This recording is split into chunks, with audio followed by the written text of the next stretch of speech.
말씀을 좀 천천히 읽겠습니다. 오늘 말씀을 일일이 다 설명할 시간은 없을 것 같아서요. 말씀을 천천히 읽으면서 한번 그 내용들을 잘 읽는 가운데 하나하나 좀 가슴에 새겨 보시고 파악해 보시기를 바랍니다. 10장 34절에서 48절 다시 교독하겠습니다. 베드로가 입을 열어 말하되 내가 참으로 하나님은 사람의 외모를 보지 아니하시고 각 나라 중 하나님을 경외하며 의를 행하는 사람은 다 받으시는 줄 깨달았도다.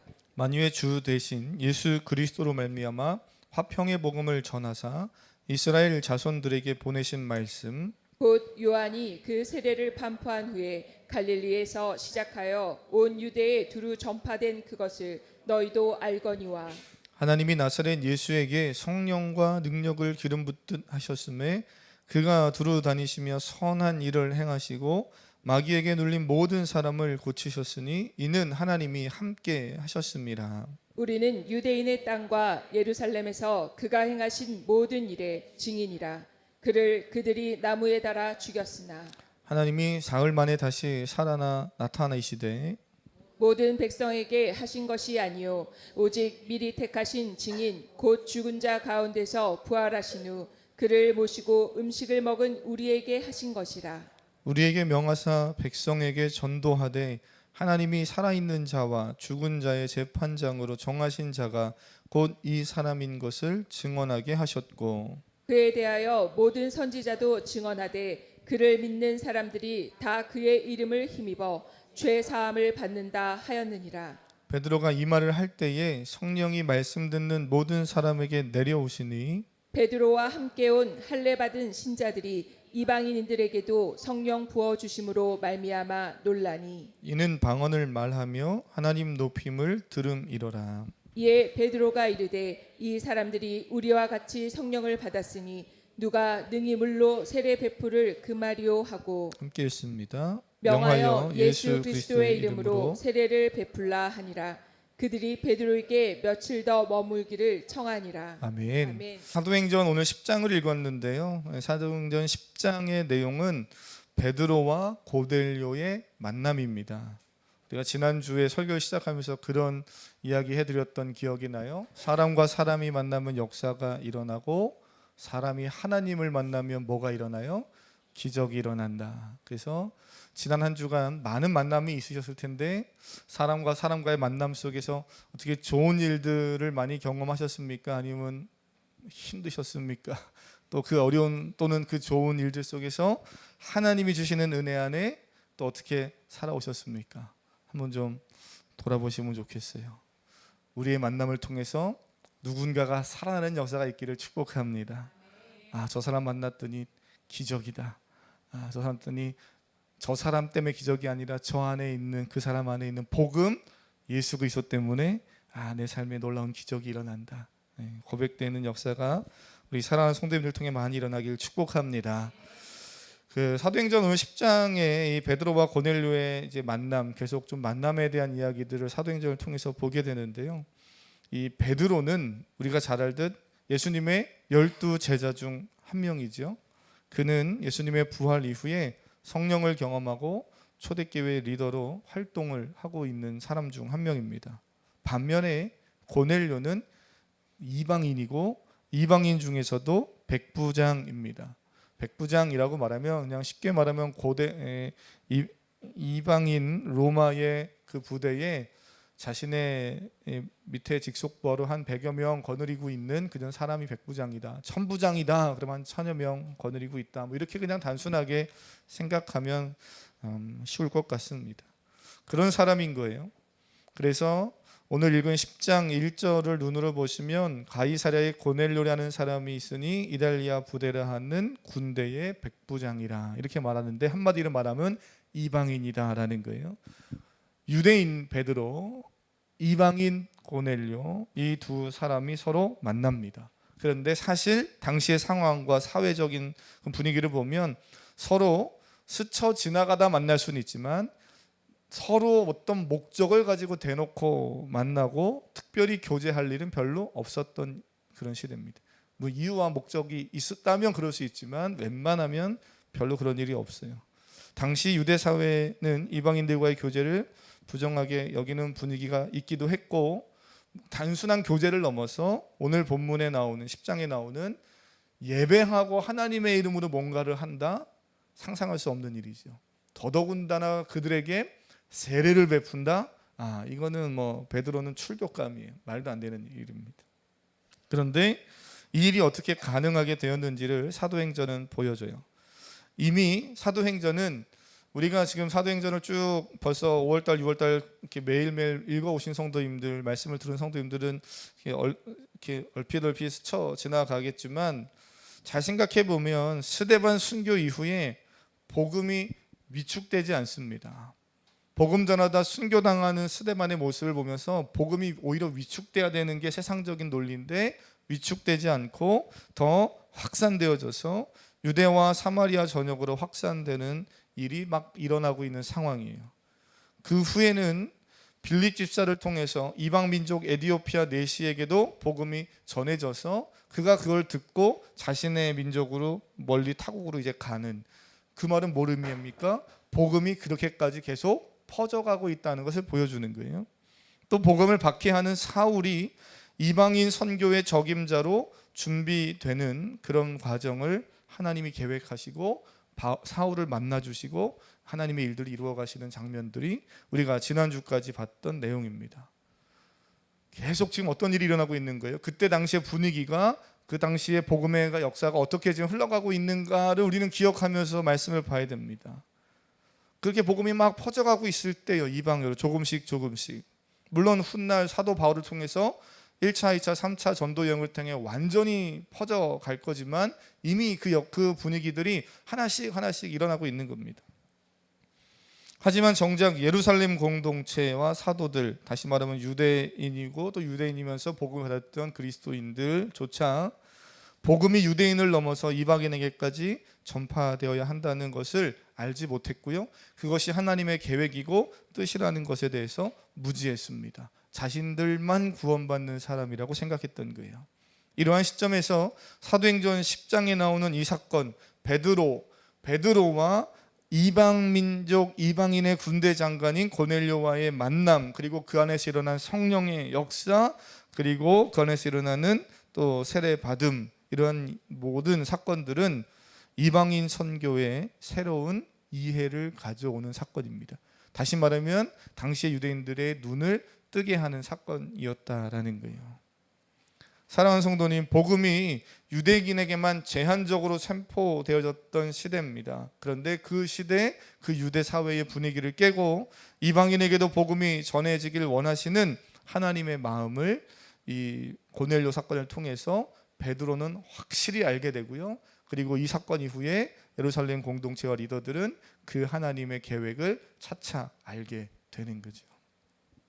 복음은 인간의 문화, 제도, 사회의 규범 또는 전통 속에 갇혀 있을 수 없습니다. 복음은 그런 게 아니에요. 복음은 그 모든 것을 뛰어넘어 온 인류에게 전파되어져야 하는 가장 복된 소식인 줄 믿습니다. 그래서 복음은 뭐가 없다고요? 차별이 없는 거예요. 복음이 차별이 있으면은 모든 민족, 모든 열방을 향해 나아갈 수 없는 거죠. 나가다가 마음에 안 드는 사람이 있고 차별해야 될 사람이 있으면 거기서는 멈춰 서겠죠. 그러나 복음은 그러지 않다는 겁니다. 그 복음을 우리는 전해야 할 사명이 있지요. 내게 허락된 복음은 무엇과도 바꿀 수 없는 가장 소중하고 귀한 가치입니다. 잘 지켜가고 잘 전하는 우리 사랑하는 성도님들 되시길 바랍니다. 오늘 우리가 읽은 이 본문에 우리가 34절부터 읽었는데요. 그 앞부분의 내용이 이제 그러한 과정을 보여주는 거예요. 고넬료와 베드로가 어떻게 만나게 됐는가, 그리고 어떤 일들이 일어났는가를 이제 계속해서 보여주는 그 과정에서 우리가 34절부터 읽었습니다. 베드로와 고넬료는 각자의 삶의 자리에서 기도하는 중에 하나님의 인도하심을 받아요. 베드로가 하나님의 인도하심을 받았지만 그가 그 하나님의 어떤 인도하심과 임재를 경험하면서도 정작 이게 무슨 의미인지를 깨닫지 못하고 의아해하고 있을 때입니다.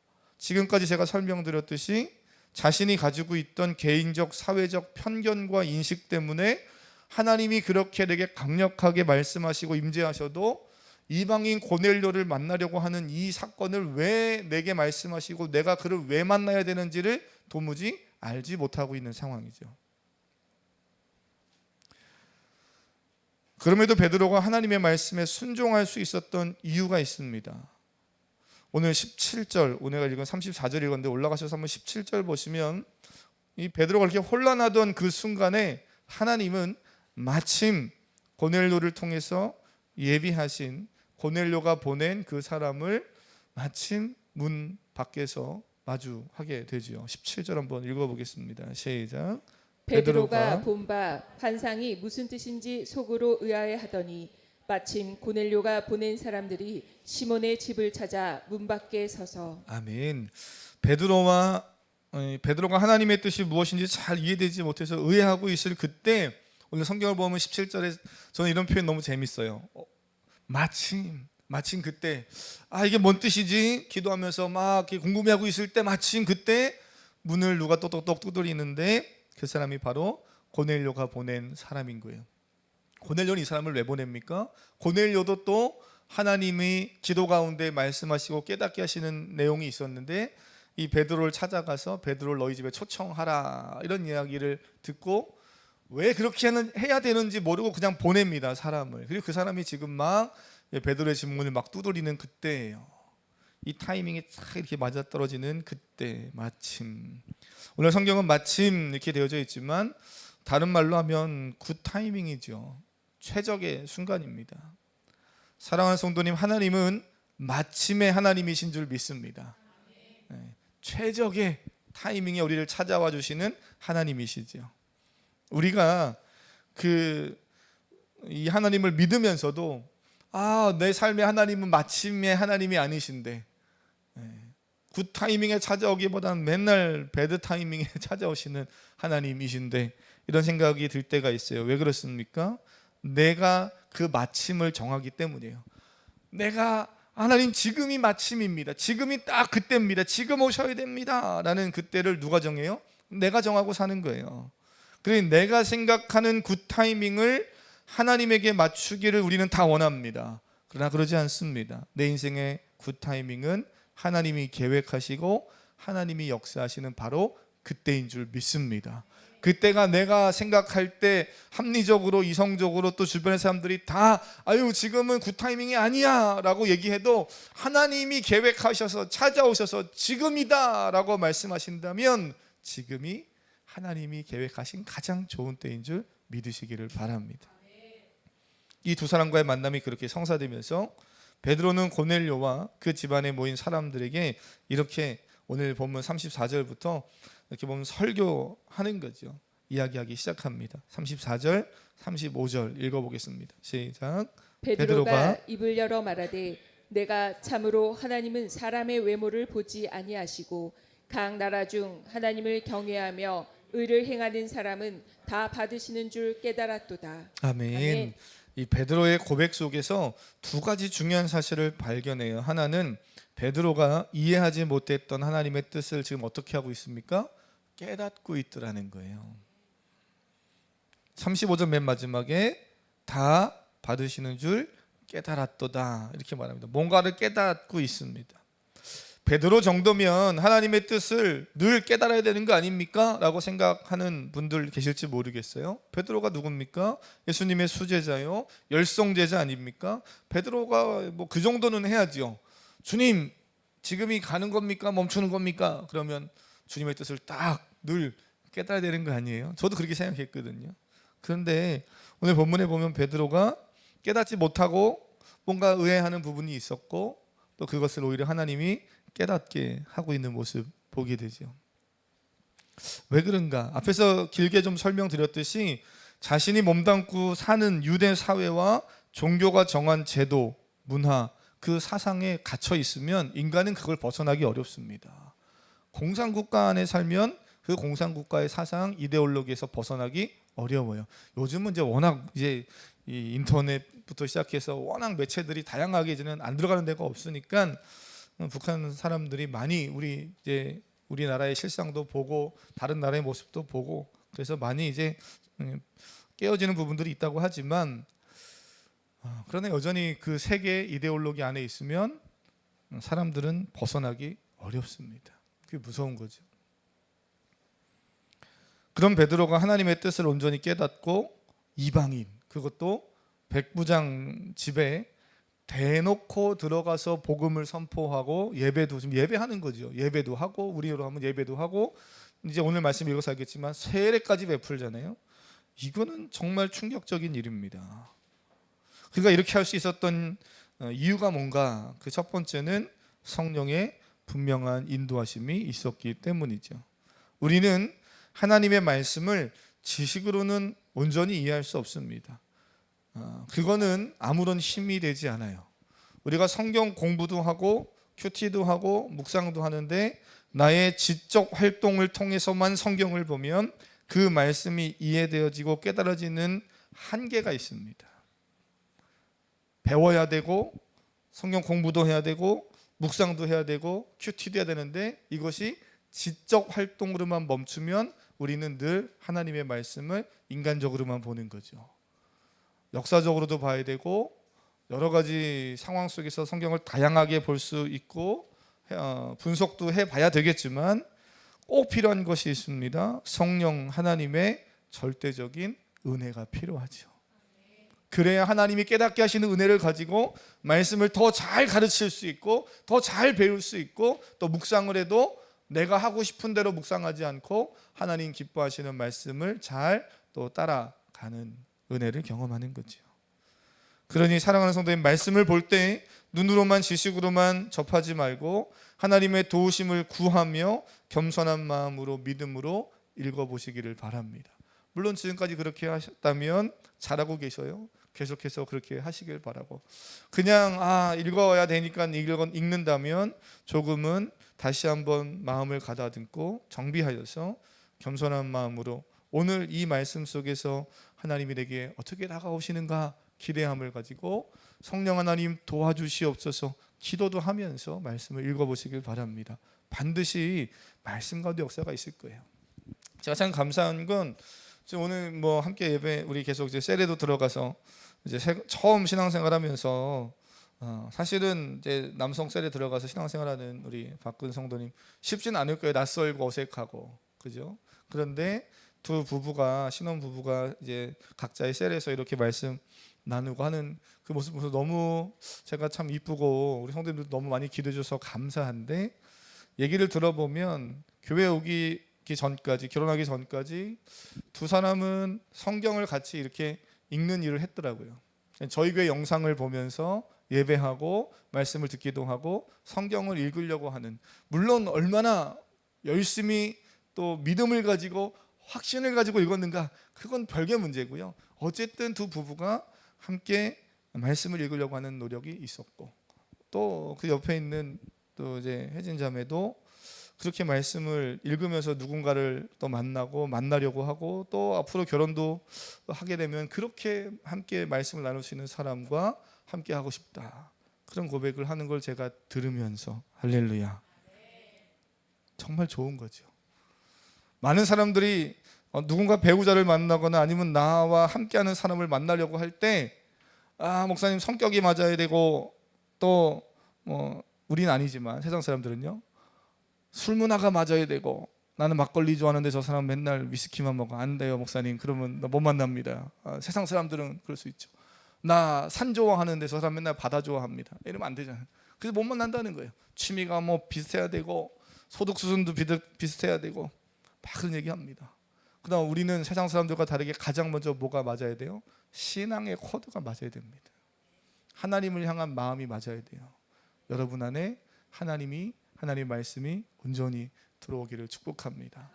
그런 부분은요 어려움을 만나도 극복해 가는 거고요, 그런 사업장은 어려움이 와도 믿음으로 이겨가는 거고, 그런 학생들은 공부하면서도 내 원하는 것만 이루는 것이 아니라 하나님의 뜻을 발견하면서 가는 거지요. 두 번째, 오늘 이 베드로가 깨닫는 것은 무엇인가 보면 하나님의 인도하심을 따르는 과정에서 그가 순종함이 있었다 하는 겁니다. 저는 이 44, 45절 두 구절을 보면서 베드로가 하나님의 말씀을 깨닫는 그러한 모습이 한 가지 있고, 그렇게 깨달은 배경에는 또 성령의 역사하심과 더불어 베드로의 순종이 있었음을 보게 돼요. 베드로가 하나님 말씀 따르는 것이 쉽지 않은 상황이면 이젠 더 이상 말씀드리지 않아도 베드로가 이게 쉬운 상황은 아니었구나라고 충분히 아실 겁니다. 인간은 사회 안에 살고 그 사회가 정한 정치, 종교, 문화, 관습이라는 틀 안에서 벗어나기 쉽지 않은 존재라고 사람들은 다 이야기해요. 그리고 베드로도 마찬가지죠. 근데 그가 그 모든 것을 뚫고 이방인 고넬료를 만나게 된 힘은 어디서 온 것일까? 어떻게 그들과 예배하고 세례까지 베풀을 수 있을까? 44, 48절 보면 성령 하나님이 그렇게 하시기로 계획하시고 원하셨기 때문에 그렇게 44, 48절에 나오는 일들이 일어날 수 있었던 거예요. 그런데 그 일을 계획하시는 그 하나님이 계획이 있어도 베드로가 거기에 순종하지 않으면 어떻게 돼요? 그 은혜를, 그 계획을 이룰 수 없는 겁니다. 하나님이 계획하시는 일에 베드로는 동참하고 있는 기회를 얻었어요. 사랑하는 성도님, 오늘 우리가 예배하고 그리스도를 살아가고 때로는 하나님이 내게 주신 어떤 사명을 감당하는 데 있어서 크고 화려하고 멋진 일을 이룬다 하더라도 이 사실을 꼭 기억하시길 바랍니다. 내가 전면에 서서 그 일을 행하고 그것이 이루어지는 걸 봐도 나는 하나님이 하시는 역사에 초청받아 동참하고 있는 참 귀한 기회를 얻은 사람일 뿐이다. 할렐루야. 내가 드러나는 게 아니라 하나님이 드러나야 되는 거죠. 복음은 세상에 갇혀 있지 않습니다. 편견과 차별을 넘어 모든 사람에게 필요한 구원의 능력이 돼요. 그래서 로마서 1장 16절 한번 요 한 구절만 읽어볼까요? 로마서 1장 16절 너무나 잘 아시는 말씀인데요. 로마서 1장 16절 사도 바울이 복음을 이렇게 이야기합니다. 로마서 1장 16절 한번 읽어보겠습니다. 시작. 내가 복음을 부끄러워하지 아니하노니 이 복음은 복음은 모든 믿는 자에게 구원을 주시는 하나님의 능력이 됨이라. 먼저는 유대인에게요 그리고 헬라인에게로다. 아멘. 네. 하나님은 모든 믿는 자들에게 구원을 주시는 뭐라고요? 하나님의 능력입니다. 능력. 근데 그 능력이 차별이 없다는 거예요. 그래서 로마서 3장 22절 같은 경우는 예수 그리스도를 믿음으로 말미암아 모든 믿는 자에게 미치는 하나님의 의인이 차별이 없다 이렇게 말합니다. 그렇게 차별이 없다는 말을 방금 읽은 16절은 직접적으로 차별이 없다 이렇게 말하고 있지는 않지만 어떤 표현을 씁니까? 먼저는 누구에게요? 유대인에게. 그리고 누구에게? 헬라인에게. 유대인과 헬라인만 이야기하는 게 아니라 다시 말하면 유대인과 유대인을 제외한 모든 이방 민족, 그러니 모든 사람을 차별 없이 하나님은 구원하시기 원하신다는 이야기를 하고 있는 것과 마찬가지예요. 베드로는 그렇게 그 일에 순종하고 있습니다. 개인이 가지고 있었던 가치체계, 사회와 세상이 정해놓은 내게 강요하는 그런 차별과 편견을 넘어서 아니야 유대인밖에 안 돼, 이방인은 세례받을 수 없어, 저들은 구원받을 수 없어 라는 그 편견을, 차별을 뛰어넘어서 복음은 모든 사람을 구원하는 능력이고 반드시 저들에게도 필요한 좋은 소식이라는 사실을 깨닫게 된 거죠. 하나님은 차별이 없는 분이십니다. 그 사실을 베드로가 고넬료라는 이방인 군대 장관을 만나면서 깨닫게 되죠. 사람과 사람의 만남이 사회가 정한 경계를 넘어가는 역사를 만든 거예요. 이 모든 일을 주관하시는 하나님으로 인해서 이방인에게도 구원과 성령의 역사가 경험되는 놀라운 은혜가 기적처럼 일어난 겁니다. 사랑하는 성도님, 하나님을 알지 못하는 영혼이 세상 한가운데 살아가던 그 어느 한 영혼이 저와 여러분을 통해서 하나님을 알게 되고 우리의 만남을 통해서 성령이 그 안에 들어오는 역사를 경험하고 기적을 경험하는 은혜가 우리를 통해 계속해서 일어나기를 축복합니다. 얼마나 기적 같은 일이에요. 얼마나 행복한 일입니까? 그러니 복음은, 여러분이 가지고 있는, 우리가 소유하고 있는 이 복음은 결코 하찮은 것이 아니에요. 정말 소중하고 그 무엇과도 바꿀 수 없는 복음을 하나님으로부터 받은 겁니다. 복음은 따스한 하나님의 사랑이며 동시에 세상 어디에도 갇힐 수 없는 강력한 힘이 됩니다. 그 복음을 소유한 성도는 그래서 두려움 없이 복음을 전하는 것을 우리 사도행전을 통해서 계속해서 보고 있죠. 제가 설교하면서 다른 어떤 뭐 사건이나 다른 성도들의 이야기를 간증을 할 수도 있지만 우리 교회 성도님들의 이야기만 해도 할 얘기가 많은데요. 그래서 거창한 거 아니어도 근데 때로는 또 너무나 놀라운 은혜가 있고 하나님의 기적 같은 은혜가 있어서 성도님들의 이야기를 할 때도 있는데, 제가 좀 전에 광고하면서도 이야기했지만 지난 금요일부터 밤 이제 금요 예배 끝나고 9시 정리하고 나면 9시부터 한 1시간 반, 1시간에서 1시간 반 정도 예상을 했는데 한 10시 한 15분, 한 20분 그때까지 함께 풍성한 삶의 초대를 우리 두 청년과 함께 나눴어요. 그리고 이제 늦은 시간에서 제가 태워다 주면서 이야기를 나누는데 막 웃으면서 이런저런 이야기를 나누면서 격려했던 기억이 납니다. 한 청년은 이제 택시를 타고 교회를 막 오는 중에 평소와는 다르게 갑작스럽게 운전하는 기사분에게 복음 좀 전해볼까 하는 마음이 들었다는 거예요. 할렐루야. 그런 경험 있으십니까? 있으신 분들은 막 고개를 끄덕끄덕 하시는군요. 하지만 막상 예수님 이야기를 하지는 못했다는 거예요. 입이 안 떨어지는 거죠. 그런 경험도 해보셨죠? 다 처음부터 막 복음을 막 술술 전하셨습니까? 아니잖아요. 간단한 그래서 질문을 던지는 정도로 그냥 짧게 한두 마디 대화하고 끝내고 왔다 하는 말에 막 서로 웃으면서 그래 나도 그랬었어, 우리도 그랬지, 그러나 하나님을 앞으로 잘 전해보자, 그런 또 용기와 담대함들 믿음들 하나님 주실 거야 그러면서 막 왔어요. 사랑하는 성도님, 뭐 특별한 얘기 아니잖아요. 목사님이 뭐 대단한 이야기 할 거라고 기대하셨습니까? 그랬더니 그 얘기했더니 그 택시 기사분이 은혜 받아가지고 오늘 이번 주에 우리 교회 왔더라. 꼭 이래야 됩니까? 네, 할렐루야. 그런 일이 일어날 줄 믿습니다. 깜짝 놀라신대잖아요. 세상에서 이게 잘 안 일어나는 일이에요. 그러나 그런 일이 일어날 수 있죠. 근데 꼭 그것만 대단한 일인가? 아니요. 저는 그 작은 고백을 하나 들으면서 이미 하나님이 그 안에 놀라운 일들을 이미 계획하셨고 시작하고 계시는구나. 이루어 가시고 진행하시는 하나님의 역사가 보이고 기대가 됩니다. 저만 그런 겁니까? 여러분 안에도 그러한 모습이 있고요. 또 그러한 기대가 서로가 서로를 바라볼 때 있기를 바랍니다. 함께 예배하는 성도님들 중에는요, 고난 중에 말씀을 따라 담대히 자신의 삶을 하나님께 맡기며 의지하는 성도님들도 있습니다. 앞으로 더 많은 분들이 그러한 삶에 동참하여서 하나님 주시는 힘과 위로를 경험하며 살 거라고 저는 믿습니다. 또 누군가는 가정의 어려움, 사회생활의 어려움, 또는 사업의, 학업의 다양한 문제 가운데 그 가운데서 체험하는 하나님의 인도하심과 도우심을 간증하기도 할 겁니다. 얼마나 귀한 은혜입니까? 누군가는 택시 운전사에게 말 한마디 어려웠던 때와는 달리 시간이 지나 믿음이 자라서 삶의 기쁨과 소망 되신 예수님을 담대히 선포하는 일들이 분명 있을 겁니다. 그래서 그때 마침 내가 복음을 전한 그 사람이 하나님이 예비하신 영혼이어서 하나님을 만나고 주께로 돌아오는 역사, 놀라운 기적 같은 은혜들도 일어나면 우리는 보게 될 겁니다. 사랑하는 성도님, 저 혼자만의 착각이 아니에요. 우리 안에 다 있는 소망이고 기쁨의 일들입니다. 말씀을 읽을 때마다 무엇을 깨달으십니까? 말씀을 읽고 깨달음이 왔을 때 그 말씀에 어떠한 반응을 하며 살고 계십니까?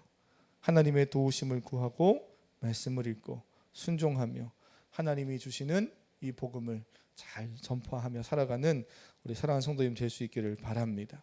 저는 말씀 이렇게 마치려고 합니다. 사도 바울이 오늘 34절에서 하나님의 말씀을 깨달았다 그랬잖아요. 저는 두 가지만 그냥 짧게 이야기하고 마치려고 하는데 사실 그 외에도 몇 가지 더 있습니다. 셀 모임을 하거나 또는 나눔하는 가운데 이 베드로가 이런 거를 지금 깨닫고 전하고 있구나 하는 것들을 또 나눌 수 있으면 그것도 귀한 은혜가 될 것 같습니다. 첫 번째는요, 하나님은 영혼을 구원하시는 일에 차별이 없으시다. 지금까지 계속했던 이야기죠. 하나님은 모든 영혼이 구원받기를 원하신다는 사실을 깨닫습니다. 두 번째는요, 36절에서 말하고 있는 내용인데요. 한번 36절 뭐라고 얘기합니까? 한번 읽고 마치겠습니다. 36절입니다. 사도행전 10장 36절 시작. 만유의 주 되신 예수 그리스도로 말미암아 화평의 복음을 전하사 이스라엘 자손들에게 보내신 말씀. 네, 만유의 주 되신 예수 그리스도로 말미암아 화평의 복음을 전하사 이렇게 말합니다. 만유의 주라는 말이 뭐예요? 말 그대로 온 우주, 온 인류, 세상의 주인 되시는 예수님, 하나님이라는 분입니다. 예수님은 유대인만의 예수님이 아니에요. 하나님은 이스라엘 민족만의 하나님이 아닙니다. 종종 복음을 전하다 보면, 예수님 전하다 보면 왜 이방 민족의 신을 믿나요? 왜 외국 종교를 믿나요? 따지는 분이 있어요. 그러면서 본인도 외국 종교 믿는 거 많거든요. 그런데 왜 외국 종교를 믿냐고 말하는 분이 있어요. 하나님은요, 어느 민족, 어느 지역, 어느 종족에 제한되시는 하나님이 아니기에 창세기는 이미 성경을 시작하면서 1장에서 하나님을 태초에 천지를 창조하시는 하나님으로 선언합니다. 처음과 시작이신 하나님이시고 모든 것의 주인 되시는 하나님이시고 모든 것을 차별하지 않으시는 하나님이십니다. 그 하나님을 만나는 삶이 얼마나 멋진 삶입니까? 그 삶이 오늘 여러분이 살고 있는, 우리가 살고 있는 그리스도인의 삶입니다. 이 삶을 잘 살아가시기를 주님의 이름으로 축복합니다. 그래서 한번 이 찬양을 고백하고 기도하려고 합니다. 우리가 금요 예배 때도 같이 부르고 또 수요 예배 때도 불러봤었는데요. 가사를 잘 생각하면서, 하나님, 우리는 그렇게 복음을 따라 예수 그리스도를 따라 살아가는 하나님의 자녀들, 그런 믿음의 공동체, 믿음의 무리들입니다. 우리가 이 복음을 또 차별 없이 우리 주변에 잘 전하길 원합니다. 혹시 내가 마음에 차별하고 있는 사람들, 차별하고 있는 상황들이 있습니까? 하나님, 회개하고 예수 그리스도의 겸손함과 거룩함, 정직함, 주님 보여주셨던 그 삶을 잘 따라가겠습니다. 우리 한번 믿음으로 고백하겠습니다.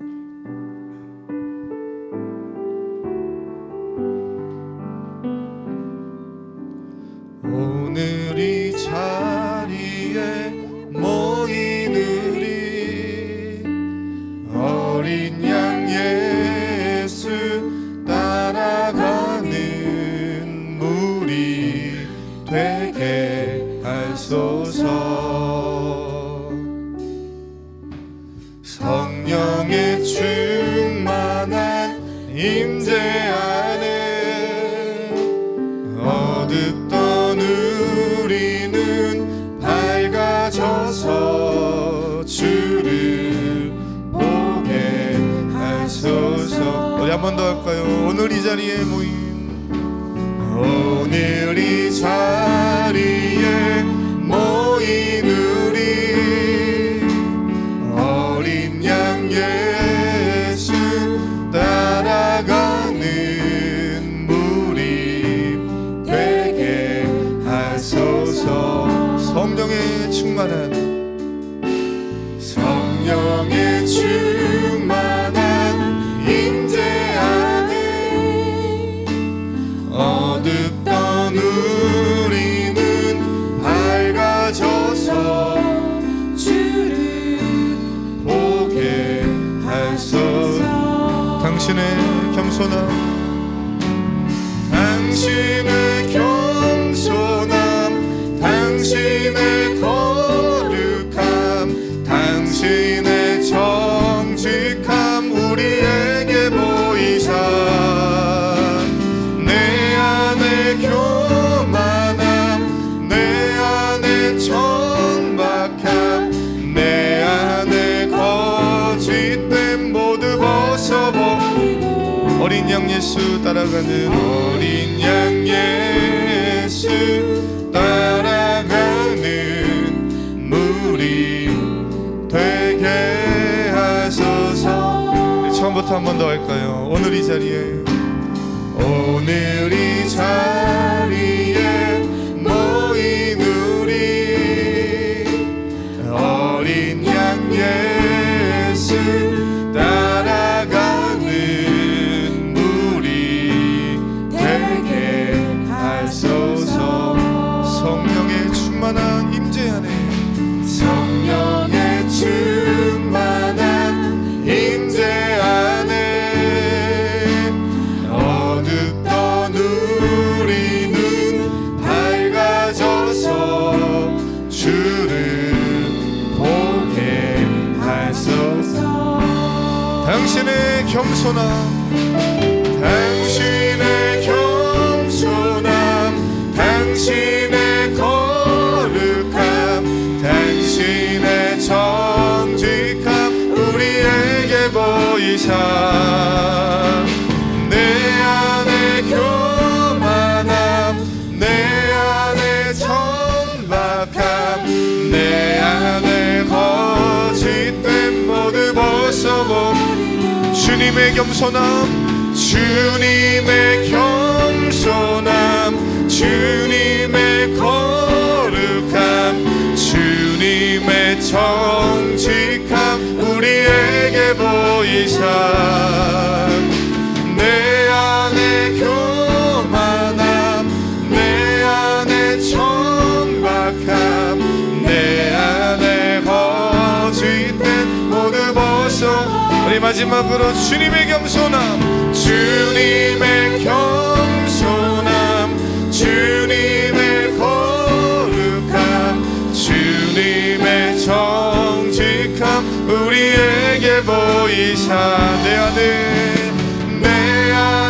교만함, 내 안에 천박함, 내 안에 거짓됨 모두 벗어버리고 어린 양 예수, 어린 양 예수 따라가는 무리 되게 고백할까요? 어린 양 예수 따라가는 어린 양 예수 따라가는 무리 되게 하소서. 이 시간 말씀 기억하며 함께 기도할 때 주여 한번 부르고 하나님 말씀을 들을 때마다 기도할 때마다 깨닫는 은혜를 주시옵소서. 또한 결단할 수 있게 도와주시옵소서. 하나님 또한 우리가 차별하지 않고 하나님의 복음을 담대히 선포하는 하나님의 사람들 되길 결단합니다. 우리 그런 마음들을 가지고 기도하시고 나라와 민족을 위해 나라와 민족이 갈등하며 아버지 여러 계층 간에 정치인형 간에 갈등하고 대립하는 가운데 있습니다. 하나님 어느 한쪽을 차별하는 것이 아니라 우리가 주의 사랑으로 품고 복음으로 품고 나라와 민족을 위해 다음 세대를 위해 기도하길 원합니다. 또한 우리 전쟁이 멈추고 복음으로 통일되길 원합니다. 그 어떠한 이념과 그 어떠한 인간의 계획이 아닌 하나님의 사랑과 복음으로 나라와 민족을 붙들어 주시옵소서. 이 땅에 다시는 전쟁이 있지 않도록 하나님 나라를 지켜주시옵소서. 우리 함께 주여 한번 부르고 기도합니다.